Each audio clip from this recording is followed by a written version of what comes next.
सीधा रुख करेंगे बड़ी खबर की तरफ, जिसमें वाजपेयी सरकार में विनिवेश मंत्री बीजेपी नेता अरुण शौरी ने मोदी सरकार के कामकाज पर कई सवाल उठाए हैं। शौरी ने मोदी के कामकाज करने के तरीके, विदेश नीति, लव जिहाद को लेकर भी सवाल उठाए हैं। हालांकि उन्होंने मोदी सरकार के काम को अच्छा या बुरा ये साफ साफ नहीं कहा है। इंडियन एक्सप्रेस ने अरुण शौरी से बात की और आपको बताते हैं कि शौरी ने सरकार के किस मुद्दे को लेकर क्या कहा है। क्या कुछ छपा है उस पर नजर डालते हैं।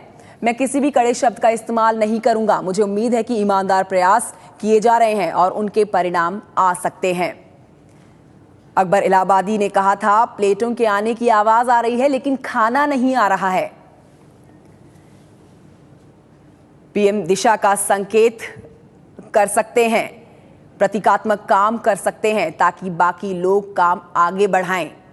तो मोदी के काम करने के तरीके पर शौरी ने ये कहा है, सवाल उठाए हैं, लेकिन बाकी लोगों को पक्के तौर पर पता नहीं होगा कि काम कैसे आगे बढ़ाएं तो काम नहीं होगा। ये शायद इसी का असर है।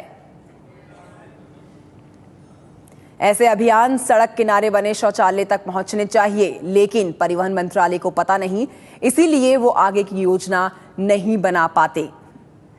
100 स्मार्ट सिटी योजना पर मेरा कहना है कि अब तक हमें पता होना चाहिए था कि स्मार्ट क्या है। स्वच्छ भारत पर तो ये सवाल नहीं पूछना चाहिए कि मोदी कामयाब होंगे या नहीं। ऐसा होगा तो ये सिर्फ मोदी का अभियान बनकर रह जाएगा। तो सीधे सीधे तौर पर हमला नहीं किया, लेकिन घुमा फिराकर मोदी सरकार पर सवाल जरूर उठा दिए हैं। तमाम जो वादे मोदी सरकार ने किए हैं उन सबको लेकर सवाल खड़े किए हैं। मोदी के इस रुख से सहमत हूं कि सबको समान सुविधाएं मिले, जाति या धर्म के आधार पर नहीं मिलनी चाहिए। अगर मुजफ्फरनगर में लव जिहाद है तो दिल्ली में विकास की बात नहीं कर सकते। ऐसी चीजें विचलित करती हैं।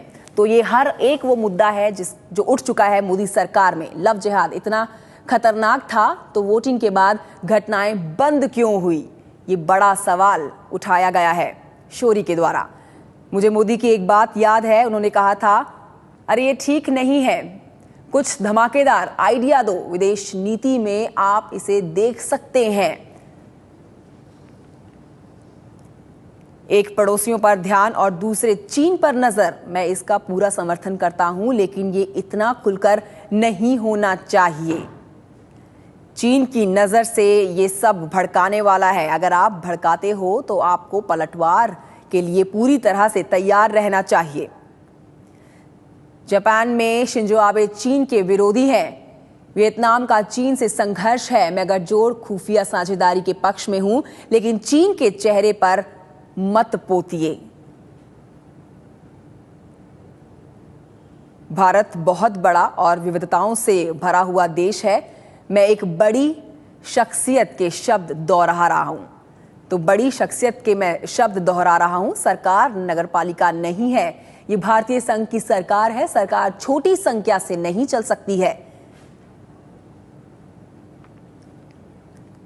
संजय राजीव गांधी तो नौजवान थे, उन्होंने क्या किया। नरसिंह राव वाजपेयी बुजुर्ग थे, लेकिन बड़े सुधारक पीएम हुए। क्षमता देखना चाहिए। तो केंद्र में राजनीतिक नियुक्ति की उम्र सीमा पर भी शौरी ने सवाल उठा दिए हैं।